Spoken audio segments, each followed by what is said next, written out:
आज जो इस वीडियो में आप देखने वाले हैं यहाँ पर कि ओडिशा डीएलए 2022 के बारे में, यहाँ पर एप्लीकेशन फॉर्म के बारे में जानेंगे। आपके सारे प्रोसेस, एलिजिबिलिटी, रजिस्ट्रेशन प्रोसेस होते हैं जो आपको पता होना चाहिए हर एक बच्चों को। तो इस वीडियो के थ्रू आपको बताने वाला हूँ सारे स्टेप बाय स्टेप प्रोसीजर। तो आपको यहाँ पर क्लिक कर देनी होती है। जब यहाँ पर आप क्लिक कर देंगे तो आपको यहाँ पर देखने को मिल जाएगा ओडिशा डीएलए 2022 एप्लीकेशन फॉर्म जो है जल्दी शुरू करी जाएगी, अभी तो स्टार्ट नहीं हुई है। डेट, एलिजिबिलिटी, पैटर्न, सिलेबस के बारे में यहाँ पर आपको बता दी गई है। State council of educational research training, तो ये जो है ना, एक सेकंड, SCERT, ये जो है क्या है, ये कंडक्ट करता है, ये कंडक्ट करता है ओडिशा डीएलएड को। तो यहाँ पर आपको जो है ये इसके थ्रू ही सारी अथॉरिटी यही डायरेक्ट करता है कि आपको कहाँ पे कैसे क्या करनी होती है। अथॉरिटी आपको फॉलो करनी पड़ेगी, ठीक है। तो ये कब आया था आपको? जनवरी 15 जनवरी 1990 को, ये तब से ये चल रहा है ओडिशा डीएलएड का यहाँ पर एग्जामिनेशंस। तो यहाँ पर directorate of teacher education DTE के थ्रू यहाँ पर चल रहा है। Conducted entrance diploma in elementary education BEd। तो यहाँ पर क्या है कि जो बच्चे एडमिशन देख रहे हैं, 2 साल का यहाँ पर कोर्स है डिप्लोमा एलिमेंट्री एजुकेशन जो भी है, तो वो बच्चे यहाँ पर अप्लाई कर सकते हैं। 2 साल का ये डिप्लोमा एलिमेंट्री एजुकेशन ये कोर्स है, पोस्ट है। और प्राइमरी टीचर के लिए यहाँ पर in the state, primary teachers in the state, इसी स्टेट में, it is a take to teaching professional at the elementary level यहाँ पर होता है, जो आपको अप्लाई करनी होती है, प्रोफेशनल आपके पास होनी चाहिए। Teachers education institutes of the state off season 2022, तो यहाँ पर क्या है, टीचर्स के लिए एजुकेशन कैसे क्या करनी होती है, 2022 के सभी चीज़ें लेवल होती हैं यहाँ पर, NTC रिकोगनाइज बताया आपको। तो उस हिसाब से यहाँ पर कर दी जाती है। जो बच्चे यहाँ पर एलिजिबल अप्लाई करना चाहते हैं, इसकी इन्फॉर्मेशन जानना चाहते हैं कि कैसे क्या करनी पड़ती है, आपको पता होना चाहिए एप्लीकेशन फॉर्म कहाँ पे मिलेगी। एप्लीकेशन फॉर्म, डेट्स होती है, एलिजिबिलिटी होती है, पैटर्न्स होती है, सिलेबस होती है, एडमिट कार्ड, आंसर कीज़ होते हैं, और रिजल्ट सिलेक्शन प्रोसीजर्स, ये सारी चीज़ें मैं आपको बताया। ये हर साल आपको, जब तक आप पढ़ाई करेंगे तब तक ये सारी चीज़ें फॉलो करना पड़ता है, मतलब ये सारी चीज़ों के बारे में आपको जानना पड़ेगा। इसकी इन्फॉर्मेशन मैंने यहाँ पर जो दे दी है, इसके थ्रू ही आपको सारी चीज़ें होती है, ठीक है। अभी जैसे कि आप यहाँ पर देख सकते हैं, फर्स्ट यहाँ पर इंपॉर्टेंट डेट्स। अभी ये क्या है, इंपॉर्टेंट डेट्स है कि आपको पूरे साल में कौन कौन सा इंपॉर्टेंट डेट याद रखना है। आपके एप्लीकेशन फॉर्म कब आएंगे, लास्ट डेट क्या है, स्टार्ट कब होगा आपका एप्लीकेशन फॉर्म, कब से स्टार्ट होने वाला है, एडमिट कार्ड कब रिलीज़ होगी, when the admit card releasing date. Okay, so ये डेट आप देखेंगे, बट ये डेट अभी फिक्स नहीं है, देयरफॉर मैं आपको बोलने एडवाइस नहीं दे रहा हूँ, आपको बस बता रहा हूँ कि ये जो है डेट रह सकता है, बट अभी डेट फिक्स नहीं है, तो देयरफॉर मैं डेट नहीं बता सकता। अभी बात करते हैं यहाँ पर आपके, यहाँ पर एप्लीकेशन फॉर्म के प्रोसेस के बारे में। जिस एप्लीकेशन फॉर्म प्रोसेस में क्या होता है कि आपको यहाँ पर the last date of application form submit करने का, या फिर जो लास्ट डेट है, वो सारी चीज़ यहाँ पर आप देख पाएंगे। जो भी डेट बताया जाएगा उस डेट पे ही आपको सारी प्रोसेस कंप्लीट करनी पड़ेगी। Instant the instructions mention the brochure are checked, candidate need to begin filling up the application form. तो उसमें आपके इंस्टेंट पर्सनल डिटेल्स होंगे, एजुकेशन रिलेटेड डिटेल्स होंगे, कोर्स रिलेटेड डिटेल्स होंगे, कॉन्टैक्ट एंड पेरेंट्स डिटेल्स होंगे, सभी डिटेल्स आपको fill करनी होती है। Image of the photograph and signature in the given size, तो जो भी साइज़ आपको दी जाएगी उस साइज़ में आपको अपने इमेजेस वगैरह सब अपलोड करने पड़ेंगे। आपको लास्ट में एप्लीकेशन फॉर्म के प्रिंट आउट भी निकाल लेने हैं। एप्लीकेशन फॉर्म के बारे में यहाँ पर बताना चाहूँगा, डिटेल जो भी आपको दिया गया है वो यहाँ पर आपके लिए। तो payment of the application fee is with all part of application fees. तो जो भी यहाँ पर पेमेंट रहेगा वो ऑनलाइन मोड से भी आप कर सकते हैं, यूज़ कर सकते हैं, अपना debit card, credit card, net banking use कर सकते हैं पेमेंट करने के लिए। तो ये आपका काफ़ी इजी पड़ेगा। अब बात करते हैं एलिजिबिलिटी क्राइटेरिया की, जो अब बहुत इंपॉर्टेंट है, ठीक है। अब आप क्या करना चाहते हैं, अप्लाई करना चाहते हैं, राइट।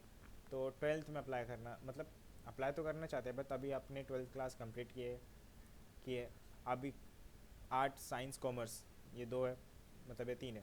तो तीनों में से किसी न किसी एक में आपने अप्लाई किया था, बट एटलीस्ट आपको 50% मार्क्स सिक्योर करने हैं, ठीक है। तो ये आप एलिजिबल हो सकते हैं यहाँ पर अप्लाई करने के लिए। ओडिशा डीएलएड में आप एलिजिबल हो सकते हैं अप्लाई करने के लिए। हाँ, तो यहाँ पर 12th क्लास अपने कंप्लीट की है तो यहाँ पर अप्लाई कर सकते हैं। With the candidate reservation bank with will be given 5% relaxin. अगर आपका रिजर्व कैटेगरी से बिलोंग करता है, मतलब क्या होता है, आपको 5% छूट मिलती है। मतलब ये है कि आपको 50% नहीं लाने, आपने 45% मार्क्स भी लाए तो यहाँ पर आप एलिजिबल हो सकते हैं, ऐसा। जनरल कैटेगरी के लिए यहाँ पर 50% है, आपके लिए 45 है, easy.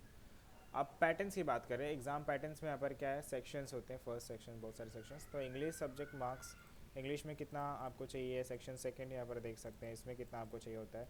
The exam will be of 1 hour and 30 minutes के लिए यहाँ पर बोला गया है। There are negative marking scheme in the exam, तो यहाँ पर नहीं या फिर हो सकता है, बट इनकरेक्ट रहने पर 0.25% मार्क्स आपको डिडक्ट कर दिया जाएगा आपके पूरे टोटल मार्क्स में से। ओके, सिलेबस भी आपको यहाँ पर प्रोवाइड कर दी गई है, सेक्शंस देख सकते हैं, इंग्लिश के रीजनिंग के कौन कौन से आप सिलेबस यहाँ पर तैयारी कर सकते हैं, प्रिपेयर कर सकते हैं, ये आप टेबल में देख सकते हैं, राइट। अब ये एडमिट कार्ड जो ऑफिशियल वेबसाइट पे आपके एडमिट कार्ड को रिलीज़ कर दिया जाएगा ऑनलाइन मैनर के थ्रू ऑफिशियल वेबसाइट से, तो होपफुल आप उस चीज़ को कंप्लीट कर सकते हैं with the use of official website. And जो भी डेट दी जाएगी उस डेट पे आपको एडमिट कार्ड तक पहुंचने के लिए ऑफिशियल वेबसाइट ओपन करनी पड़ेगी ओडिशा की, एंड वहाँ पे आपको लॉगिन करनी होती है। लॉगिन करने के बाद आपको एडमिट कार्ड दिखेगा, फिर एडमिट कार्ड को आप डाउनलोड कर सकते हैं। उस एडमिट कार्ड के बिना आप एग्ज़ाम नहीं दे सकते हैं, ठीक है, राइट। तो आप एडमिट कार्ड जरूर निकाल लें केयरफुली। रिज़ल्ट ऑफिशियल वेबसाइट पे आपकी डिक्लेयर कर दी जाएगी, रिज़ल्ट को आप ऑफिशियली डाउनलोड कर सकते हैं फ्रॉम द ऑफिशियल वेबसाइट के थ्रू। आप लॉगिन करना पड़ेगा आपको, ठीक है, roll number, date of birth चाहिए होता है वहाँ पर लॉगिन करने के लिए। मेरिट स्टेटस की बात करूँ तो मेरिट जो लिस्ट है ऑफिशियल वेबसाइट पे आपकी मेरिट लिस्ट भी डिक्लेयर कर दी जाएगी, वहाँ से आप देख सकते हैं। Account of the merit list, administrator will be issue merit list, official website के थ्रू यहाँ पर मिल जाएगा, फिर आगे का प्रोसेस कंप्लीट कर सकते हैं।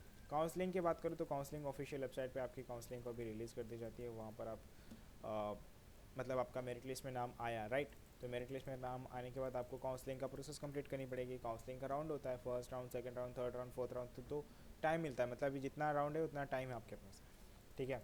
तो वैसा नहीं बोल रहा हूँ, मतलब ये फर्स्ट राउंड दिया जाएगा तो फर्स्ट राउंड में आपको जो भी डेट दिया जाएगा उस डेट के बीच में आपको वो राउंड का कंप्लीट करनी है टाइमिंग, ठीक है, राइट।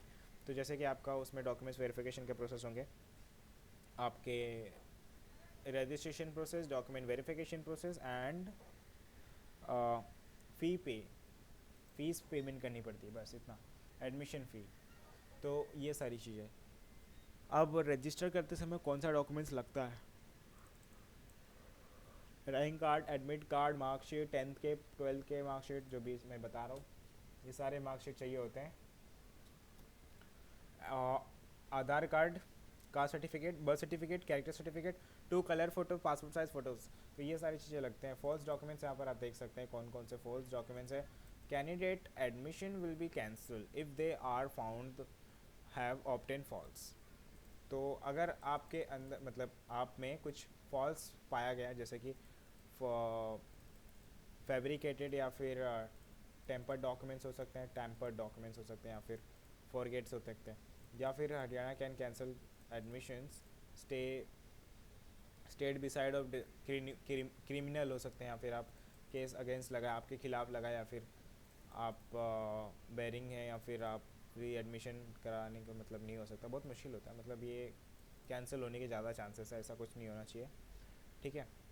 और ये सारी चीज़ें फॉल्स डॉक्यूमेंट्स होते हैं और ये आपको नहीं चाहिए रहेंगे। और यहाँ पर आप देख सकते हैं डॉक्यूमेंट्स रिक्वायरमेंट है कौन कौन से, ये मैं जो बताया था वही वाले, और बाकी फॉल्स डॉक्यूमेंट्स यहाँ पर अलग बताएंगे, वो आप यहाँ पर देख सकते हैं। इन केस अगर कोई झगड़ा वगैरह के चक्कर में final decision will be taken by the director of, तो ये लोग बताएंगे, डायरेक्टर ऑफ SCERT, ठीक है।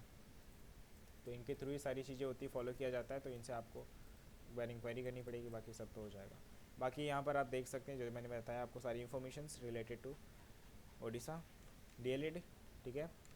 तो ये सारे प्रोसेस होते हैं, और आपको कोई भी प्रोसेस में डाउट होती है तो आप जो है डेफिनेटली कमेंट कर सकते हैं। डिस्क्रिप्शन बॉक्स में इस पेज का मैंने लिंक दिया हुआ है, क्लिक करके जरूर चेक करें। And thank you so much for watching my video, thank you.